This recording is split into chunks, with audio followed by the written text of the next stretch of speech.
राधे राधे दोस्तों, स्वागत है आपका आपके चैनल मां शारदा भवानी में। दोस्तों, आज की कहानी सुनाने से पहले मैं आप सभी को दिल से धन्यवाद देना चाहता हूं। आप सभी ने मुझे जो अपना प्यार और सहयोग दिया है उसके लिए मैं आपका बहुत आभारी हूं और भविष्य में भी आप सभी मुझे अपना मार्गदर्शन एवं समर्थन देते रहे। दोस्तों, आपके इस उत्साहवर्धन से कहानी के प्रस्तुति में मैंने कुछ बदलाव किए हैं। कहानी के अंत में कमेंट्स में जरूर बताइए कि यह बदलाव आपको कैसे लगे। तो आइए, आज की कहानी सुसमय की बात है। बहल आपू का राजा प्रताप सिंह और उसका प्रधानमंत्री वसंत दास दोनों ही बड़े ही अच्छे मित्र थे।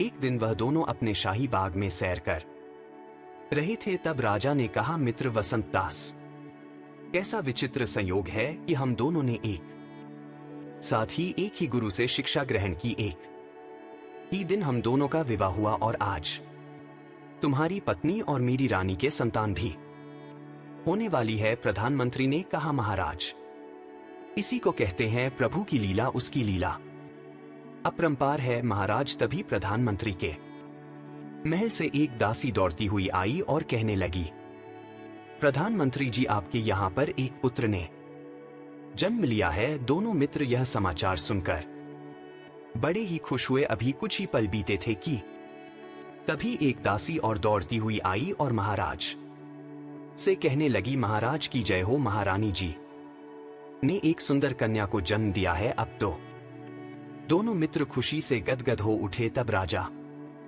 ने अपने प्रधानमंत्री से कहा, प्रधानमंत्री जी, मैं एक बात सोच रहा हूं। आज के दिन तुम्हारे यहां पर पुत्र और मेरे यहां पर पुत्री ने जन्म लिया है। अपनी अपनी संतान के कारण हम दोनों की दोस्ती भविष्य में और भी ज्यादा प्रगाढ़ हो सकती है। वो कैसे? महाराज, हम अभी से उन दोनों का रिश्ता पक्का कर देते हैं। जब वे दोनों बड़े हो जाएंगे तब उन दोनों का आपस में विवाह कर दिया जाए। इस तरह से हमारी दोस्ती और भी ज्यादा पक्की हो जाएगी। अरे महाराज, आप तो एक अनहोनी कल्पना कर रहे हैं। कहां आप और कहां मैं? प्रधानमंत्री जी, हम दोनों के बीच जो ऊंच नीच की खाई है उसी को पाटने के लिए मैं यह रिश्ता करना चाहता हूं। महाराज, जब आपने निश्चय कर ही दिया है तो भला मैं क्या कर सकता हूं? तो फिर देर किस बात की? मित्र, हम आज ही एक समारोह आयोजित करते हैं और उसमें इस बात की घोषणा कर देंगे। और उसी शाम को राजमहल में एक समारोह आयोजित किया गया जिसमें राजा ने घोषणा की, यहां पर उपस्थित सभी सज्जनों और प्रजावासियों, हम घोषणा करते हैं कि समय आने पर हम अपनी पुत्री का विवाह प्रधानमंत्री के पुत्र के साथ ही करेंगे। राज दरबार में उपस्थित सभी लोग उन दोनों को बधाइयां देने लगे। फिर राजा प्रताप सिंह के आदेश पर राजकुमारी रूपमाला और प्रधानमंत्री के बेटे आनंद कांत का लालन पालन राजमहल में ही होने लगा। समय बीता और वे दोनों युवा हो गए। एक दिन की बात है जब राजकुमारी और आनंद कांत दोनों शाही बाग में घूम रहे थे। उसी वक्त वहां पर मलयगढ़ के राजा सुरेंद्र सेन के साथ राजा प्रताप सिंह भी घूम रहे थे। तभी सुरेंद्र सेन की दृष्टि राजकुमारी और आनंद कांत पर पड़ी। वह राजा प्रताप सिंह से कहने लगा, राजन, यह सुंदर युवती कौन है? राजन, वह मेरी पुत्री राजकुमारी रूपमाला है। और उसके साथ वह युवक कौन है? वह हमारे प्रधानमंत्री वसंत दास का पुत्र है और हमारा होने वाला दामाद आनंद कांत है। यह मैं क्या सुन रहा हूं? महाराज, आप अपने प्रधानमंत्री के पुत्र के साथ अपनी पुत्री का विवाह करेंगे, इसमें हरज क्या है? राजन, प्रधानमंत्री वसंत दास हमारे बचपन का मित्र है और आनंद कांत हर तरह से राजकुमारी रूपमाला का पति बनने के योग्य है। राजन, मुझे आपके विचारों पर हैरानी है। राजकुल में उत्पन्न हुई राजकुमारी को आप कुल में जन्मे आनंद कांत के साथ बांध देना चाहते हैं। यह तो राजकुमारी के साथ सरासर अन्याय होगा। राजन, जिस दिन इन दोनों का जन्म हुआ था उसी समय हमने यह रिश्ता पक्का कर दिया था और उसी रात एक समारोह में हमने की घोषणा भी कर दी थी तो क्या हुआ, राजन संबंध थोड़ा भी तोड़ा जा सकता है। यदि आप ऐसा करेंगे तो मैं अपने पुत्र राजकुमार आदित्य का विवाह आपकी पुत्री के साथ करने को तैयार हूं और इससे हम दोनों के राज्य और भी शक्तिशाली हो जाएंगे। मलय सेन की बातें सुनकर प्रताप सिंह सोच में पड़ गया और मन ही मन सोचने लगा कि यह विचार तो अच्छा है। कुछ देर सोचने के पश्चात वह बोला, लेकिन राजन, रूपमाला और आनंदकांत दोनों को ही इस बात का ज्ञान है कि बचपन में उन दोनों का संबंध हो चुका है। यदि मैं राजकुमारी का विवाह आपके पुत्र के साथ करता हूं तो आनंद कांत अवश्य ही इस विवाह में रोड़े अटका। इसका उपाय मैंने सोच लिया है। राजन, आप आनंद कांत को कुछ दिनों के लिए कोई ऐसे कठिन कार्य पर भेज दें जो पूरा करके वह जल्दी वापस ना लौट सके। इस बीच उसकी गैरहाजिरी में हम बड़े आराम से आदित्य और रूपमाला का विवाह करवा देंगे। हाँ, ऐसा करना ही ठीक रहेगा। तो फिर मैं यह रिश्ता पक्का समझूं? राजन, बिल्कुल पक्का समझिए। मैं आज ही आनंद कांत को राज्य से दूर भेज देता हूं। आज से ठीक 7वें दिन आप युवराज आदित्य की बारात लेकर बहल आपू राज्य में आ जाइए। उसी दिन प्रताप सिंह ने आनंद कांत को अपने पास बुलाया और उससे कहा, आनंद कांत, आज मैं तुम्हें एक बहुत ही महत्वपूर्ण कार्य सौंपना चाहता हूं। आज्ञा दीजिए महाराज। आनंद काम हमारे महल के सरोवर में लाल रंग के कमल के फूल खिला करते हैं। हमने सुना है अलकनंदा वन में एक सरोवर है जिसमें नीले रंग के कमल के फूल खिलते हैं। हम चाहते हैं कि तुम अलकनंदा वन जाओ और वहां के सरोवर में खिलने वाले नीले कमल के फूल लेकर आओ, ताकि उन कमल के फूलों के द्वारा हमारे महल का सरोवर भी सुशोभित हो सके। यह कौन सा कठिन कार्य है महाराज। मैं आज ही अलकनंदा वन चला जाऊंगा अपने पिता वसंत दास को बताकर। आनंद कांत उसी दिन नीले कमल के फूल लेने के लिए अलकनंदा वन की ओर चल दिया और राजा प्रताप सिंह सोचने लगा, मूर्ख आनंद कांत, अलकनंदा वन से अब तू 1 महीने से पहले वापस नहीं लौट पाएगा और इसी बीच में राजकुमारी रूपमाला व युवराज आदित्य का विवाह बिना किसी विघ्न के संपन्न कर दूंगा।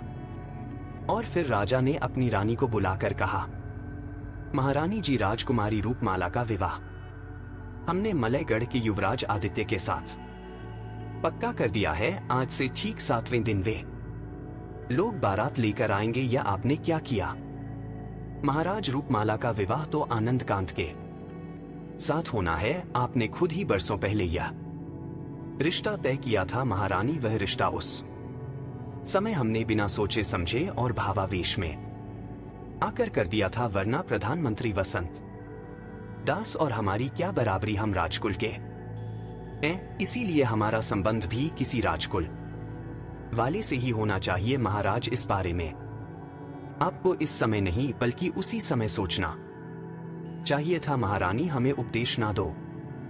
राजकुमारी रूपमाला का विवाह युवराज आदित्य के साथ ही होगा। दूसरी तरफ आनंद कांत अलकनंदा वन की तरफ बढ़ता जा रहा था और वह मन ही मन सोच रहा था, लगता है यह कार्य सौंप कर महाराज मेरे साहस की परीक्षा लेना चाहते हैं, वरना इसके लिए वे किसी सैनिक को भी भेज सकते थे। इधर राजमहल में राजा ने प्रधानमंत्री वसंत दास को बुलाकर उनसे कहा, प्रधानमंत्री जी, सारे राज्य को दुल्हन की तरह सजा दीजिए। वह किस लिए महाराज? कोई विशेष आयोजन होने वाला है। 1 सप्ताह के बाद राजकुमारी रूपमाला का विवाह होने वाला है। लेकिन महाराज, आनंद कांत तो नीले कमल लाने के लिए अलकनंदा वन गया है। वहां से उसे वापस आने में कम से कम 1 माह लग जाएगा। फिर यह विवाह 1 सप्ताह में कैसे हो सकता है? यह तुमसे किसने कहा? वसंत दास की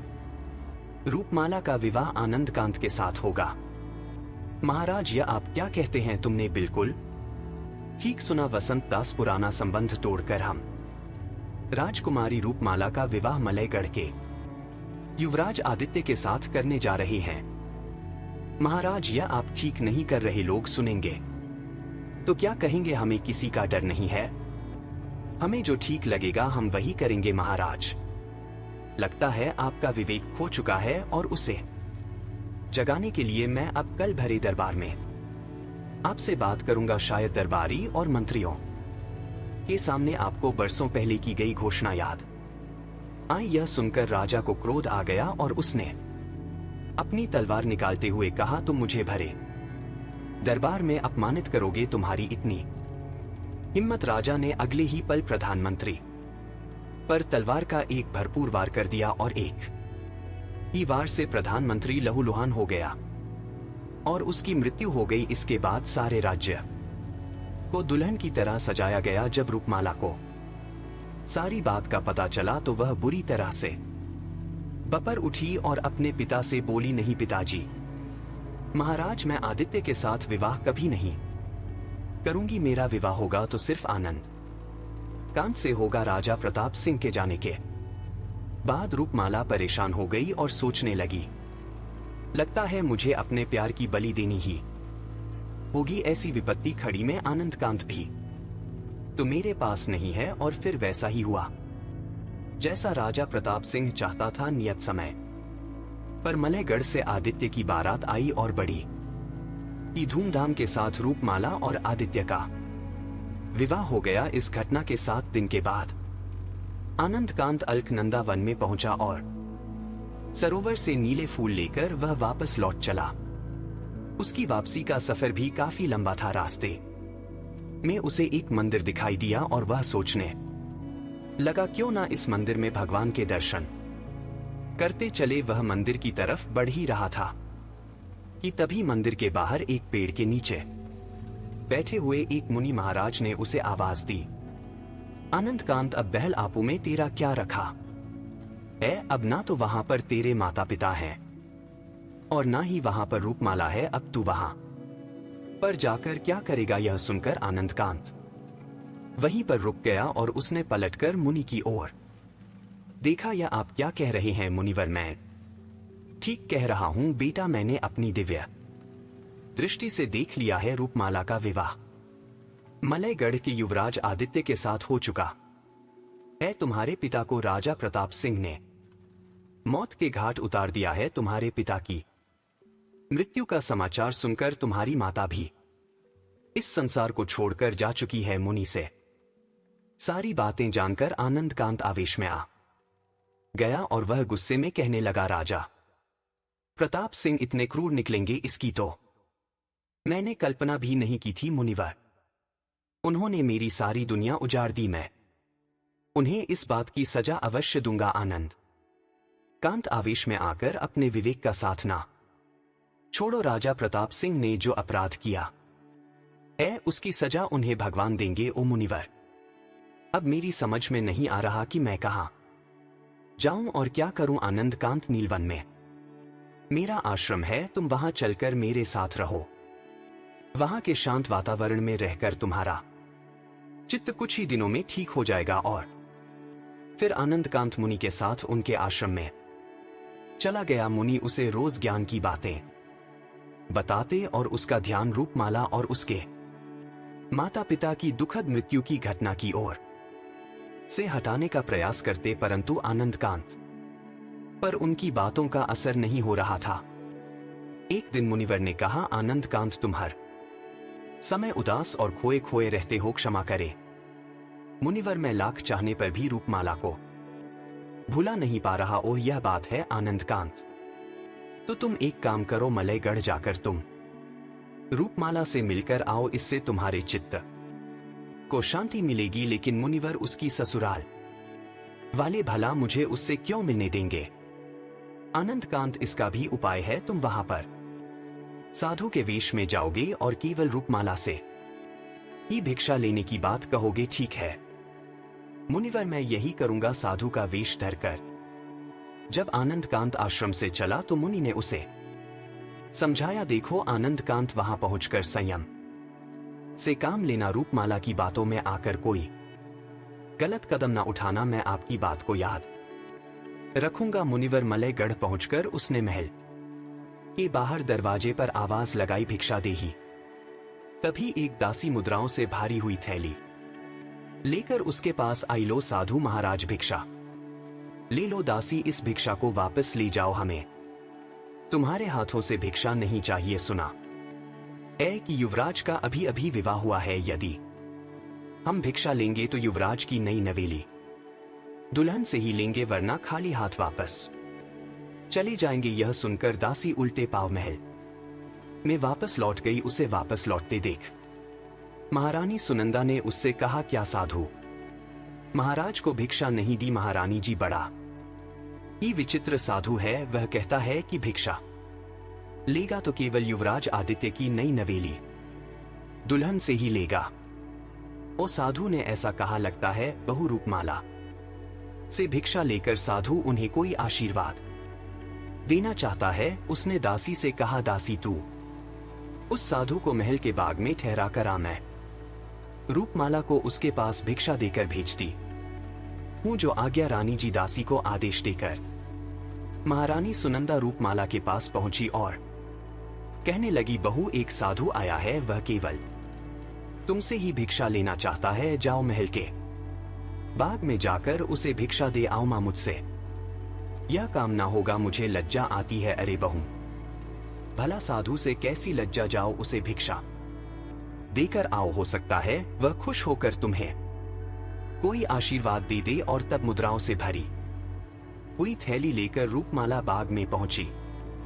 साधु के वेश में आए हुए आनंदकांत ने उसे पहचान लिया, परंतु रूपमाला उसे पहचान ना सकी। रूपमाला ने आगे बढ़कर जैसे ही आनंद कांत को मुद्राओं की थैली दी तो वह बोला, रूपमाला मैं यहां पर मुद्राओं की भिक्षा लेने नहीं, तुमसे प्यार की भिक्षा लेने आया हूं। यह सुनकर रूपमाला के शरीर में जैसे बिजली सी दौड़ गई और वह पीछे हटकर बोली, आनंद का क्या यह तुम हो? हाँ रूपमाला, क्या तुम अपने आनंदकांत को भूल गई? ऐसा कैसे हो सकता है? आनंदकांत मैं पहले भी तुम्हारी थी और अब भी तुम्हारी हूं, मुझे यहां से निकाल कर ले चलो। आनंदकांत मेरा यहां पर दम घुटता है। रूपमाला मैं भी तुम्हारे बिना नहीं रह सकता, चलो हम इसी समय कहीं भाग चले। तभी आनंदकांत के दिमाग में एक विचार आया, उसे मुनिवर से किया हुआ अपना वादा या आ गया। वह अपने आप से कहने लगा, आनंदकांत यह क्या अनर्थ करने जा रहा है? तो याद नहीं आश्रम से चलते समय मुनिवर से कहा था कि मलयगढ़ पहुंचकर तुझे संयम से काम लेना है, भूलकर भी कोई गलत कदम नहीं उठाना है। आनंदकांत तुरंत रूपमाला से दूर हो गया और कहने लगा, रूपमाला हम ऐसा नहीं करेंगे, अब तुम पर मेरा नहीं बल्कि युवराज अधिकार है, तुम महल वापस लौट जाओ। यह तुम क्या कह रहे हो आनंद कांत? मैं ठीक कहता हूं रूपमाला, मैंने यहां इस प्रकार आकर बड़ी भूल की है, मुझे यहां नहीं आना चाहिए था। हमारे और तुम्हारे रास्ते अब अलग अलग हैं। अब जाओ यहां से, चली जाओ, मुझे खुशी है आनंद कांत की तुम राह नहीं भटके। मैं भी तुम्हारी परीक्षा ले रही थी आनंद कांत। नियति ने मुझे तुमसे अलग कर दिया। अब मेरी तुमसे एक विनती है कि तुम भी विवाह कर लेना और मेरी याद में अपना जीवन ना बिताना। ओ रूपमाला, यह तुम क्या कहती हो? आनंद कांत, आज पहली बार मैं तुमसे कुछ मांग रही हूं, तुम्हें मेरी यह इच्छा पूरी करनी होगी, ठीक है? रूपमाला, मैं तुम्हारी इस इच्छा को पूरी करने की कोशिश करूंगा। और फिर आनंदकांत वापस मुनि के पास लौट गया। तब मुनि ने कहा, आनंदकांत अब तुम सुजानगढ़ चले जाओ। सुजानगढ़ वो किस लिए मुनिवर? क्या तुम्हें रूपमाला की इच्छा पूरी नहीं करनी? वह चाहती थी कि तुम्हारा विवाह हो जाए। ओ, आप उस विषय में भी जानते हैं मुनिवर। लेकिन मुनिवर, रूपमाला की इच्छा से सुजानगढ़ का क्या संबंध है? बेटा, वहाँ की राजकुमारी बहुत ही सुंदर और बुद्धिमान है। उसने अपने राज्य में घोषणा कर रखी है कि जो भी कोई युवक उसकी बुद्धिमानी की परीक्षा को पार कर लेगा वह उसी से विवाह करेगी। वह अब तक कई युवकों की बुद्धिमानी की परीक्षा ले चुकी है, परंतु कोई भी युवक उसकी परीक्षा को पार नहीं कर पाया। तुम वहां पर जाओ राजकुमारी को अपनी बुद्धिमानी का प्रमाण दो और उससे विवाह कर लो। ठीक है मुनिवर, मैं आपकी आज्ञा को मानते हुए आज ही सुजानगढ़ के लिए जा रहा हूँ, मुझे आशीर्वाद दीजिए। मुनिवर मुनि का आशीर्वाद लेकर चंद्रकांत सुजानगढ़ के राजा के सामने पेश हो गया और कहने लगा, महाराज प्रणाम, मैं कुमारी की बुद्धिमानी की परीक्षा को पार करने के लिए उपस्थित हुआ हूँ। ठीक है युवक, परंतु जानते हो ना, तुम्हारे से पहले भी कई युवक इस परीक्षा को पार करने के लिए आए परंतु असफल रहे और फिर नाहर सिंह उसे साथ लेकर राजकुमारी विवाह के कक्ष में जा पहुंचा और कहने लगा, बेटी यह युवक कहता है कि यह तुम्हारी बुद्धिमानी की परीक्षा को पार कर सकता है। तब राजकुमारी ने कहा, सुनो युवक, मैं तुम्हें एक कहानी सुनाऊंगा, अधूरी होगी और उसी में मेरा प्रश्न भी छुपा हुआ होगा। यदि तुम मेरी कहानी को पूरा कर पाए और उस प्रश्न का उत्तर दे पाए तो मैं तुम्हारी बुद्धिमानी का लोहा मान लूंगी और तुम्हें अपना पति स्वीकार कर लूंगी। ठीक है राजकुमारी जी, आप मुझे कहानी सुनाइए। तो सुनो युवक, बहुत समय पहले की बात है, कौशाम्बी नगर में माधव नाम का एक भिखारी रहता था। उस भिखारी के साथ उसकी पत्नी और 2 बच्चे भी थे। भिखारी जगह जगह भीख मांगकर भीख इकट्ठी करता और उसी से अपने परिवार का पालन पोषण करता था। एक बार की बात है, कौशाम्बी में जबरदस्त अकाल पड़ गया और वे लोग वहां पर भूखों मरने लगे। तब उन्होंने वह नगर छोड़कर दूसरे नगर जाने का फैसला किया। अपनी पत्नी और दोनों बच्चों को साथ लेकर कौशाम्बी छोड़कर वह भिखारी चंपारण राज्य में जा पहुंचा। उस राज्य में चारों ओर संपन्नता और खुशहाली छाई हुई थी। सो वहां के लोगों से मांगने पर माधव को दिन में काफी सारी भिक्षा मिल जाती थी। एक दिन जब वह एक पेड़ के नीचे बैठा भिक्षा मांग रहा था तो पास से ही एक गुजरते हुए राहगीर ने उससे पूछा, अरे भिखारी, तुम्हें तो दिन भर में काफी भिक्षा मिल जाती है, आखिर इतनी सारी भिक्षा का तुम करते क्या हो? भाई, मुझे दिन में जो भी भिक्षा मिलती है उसका एक हिस्सा मैं राक्षसी को दे देता हूँ, दूसरा हिस्सा किसी को उधार दे देता हूँ, तीसरा हिस्सा बहते पानी की धारा में बहा देता हूँ और चौथा हिस्सा मंदिर के देवता के भोग में खर्च कर देता हूँ। उसकी बातें सुनकर लोग आसपास इकट्ठा हो गए और कहने लगे, यह क्या उटपटांग बातें कर रहा है? भला कहाँ है वह राक्षसी, कहाँ है बहते पानी की धारा और कहाँ है वह मंदिर? भिखारी माधव लोगों की यह बातें सुनकर चुप रह गया। तब लोग कहने लगे, लगता है यह भिखारी पाखंडी है, इसे पकड़कर राजा के दरबार में ले चलो, वहीं पर इसकी पोल खुलेगी। लोग उसे पकड़कर चंपारण के राजा के दरबार में पहुंच गए। राजा ने पूछा, कौन है यह और तुम लोग इसे यहाँ पर क्यों ले आए हो? लोग कहने लगे, महाराज, हमें यह कोई बहुत बड़ा पाखंडी लगता है। सारी बात जानने के बाद राजा को भी माधव की बातों का कोई मतलब समझ में नहीं आया तो उसने गुस्से में आकर माधव से कहा, भिखारी, तुम्हारे कहने का क्या मतलब है? साफ साफ हमें समझाओ वरना हम तुम्हें मौत के घाट उतार देंगे। इतनी कहानी कहकर राजकुमारी चुप हो गई और आनंद कांत से कहने लगी, तो युवक, अब तुम यह बताओ कि राजा को माधव ने क्या उत्तर दिया? क्या राजा ने माधव को मौत के घाट उतार दिया? यही है मेरा प्रश्न, जल्दी इसका उत्तर दो। आनंद कांत कुछ क्षण के लिए सोचने लगा और फिर बोला, सुनिए राजकुमारी जी, राजा की बात सुनकर माधव ने यह कहा कि राजन, मैंने कहा था कि अपनी भिक्षा का एक हिस्सा मैं राक्षसी को दे देता हूँ और वह राक्षसी मेरी पत्नी है, उसे सिर्फ खाना पहनना और सोना ही आता है, दिन भर वह कोई काम नहीं करती। राजन, उधार मैं अपने बेटे को देता हूँ, अभी वह छोटा है, मैं अपने हाथ पैर चलाकर उसे खिलाता हूँ। जब मेरे हाथ पैर थक जाएंगे और वह जवान हो जाएगा तब वह मुझे कमा कर खिला लाएगा, इसे मैं उधार देना कहता हूँ। राजन, मेरी लड़की भी है, भीख का तीसरा हिस्सा वह खा जाती है, अभी वह छोटी है, जब सयानी हो जाएगी और कमाने खाने योग्य होगी तो अपने पति के घर चली जाएगी। यह सब जानते हुए भी उसे खिलाने का मतलब बहते पानी में भीख का तीसरा हिस्सा फेंकना हुआ या नहीं? राजा बड़े ही ध्यान से माधव की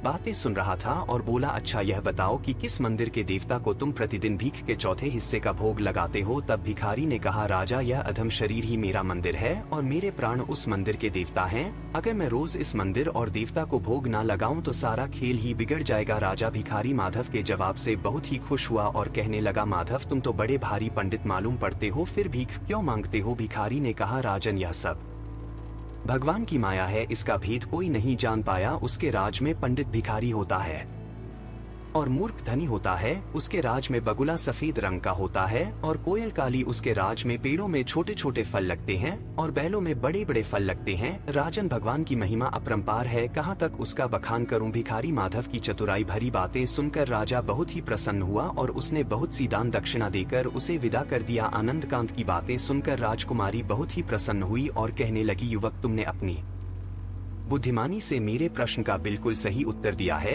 यह सुनकर वहां पर उपस्थित राजा नाहर सिंह भी बहुत खुश हुआ और कहने लगा, युवक, तुमने मेरी बेटी के कठिन प्रश्नों का उत्तर देकर अपनी बुद्धिमानी का परिचय दिया है। आज से मेरी बेटी तुम्हारी हुई। अब मैं तुम दोनों का विवाह बड़ी ही धूमधाम से करवाऊंगी। इसके पश्चात एक बड़े ही अच्छे मुहूर्त पर राजकुमारी और आनंद कांत का विवाह हो गया। विवाह के पश्चात राजा नाहर सिंह ने अपने जवाई को ही अपना उत्तराधिकारी बना दिया और बोला, बेटा आनंद कांत, मेरी बेटी के अलावा मेरी और कोई संतान नहीं है, इसलिए मैं अपना सारा राज्य तुम्हें सौंपूं। और फिर आनंद कांत सुजानगढ़ राज्य का राजा बन गया। दूसरी तरफ राजा प्रताप सिंह, जिसने आनंद कांत के पिता की हत्या की थी, उस पर जैसे मुसीबत का पहाड़ टूट पड़ा। एक दिन अचानक उसे लकवे का प्राणघातक रोग हो गया और वह कई महीनों तक बिस्तर पर ही पड़ा रहा। फिर बड़े ही कष्ट सहते हुए उसकी मृत्यु हो गई। अब क्योंकि उसका कोई उत्तराधिकारी नहीं था, तो पड़ोस के शत्रु राजा ने मौके का फायदा उठाकर उस पर आक्रमण कर दिया और प्रताप सिंह के राज्य पर कब्जा कर लिया। इस तरह से प्रताप सिंह को अपने बुरे कर्मों की सजा मिली। इधर राजा बन चुके आनंद कांत के घर पर पुत्र का जन्म हुआ और वह एक सुखमय जीवन बिताने लगा। तो दोस्तों, आपको आज की कहानी अच्छी लगी तो चैनल को सब्सक्राइब जरूर करें।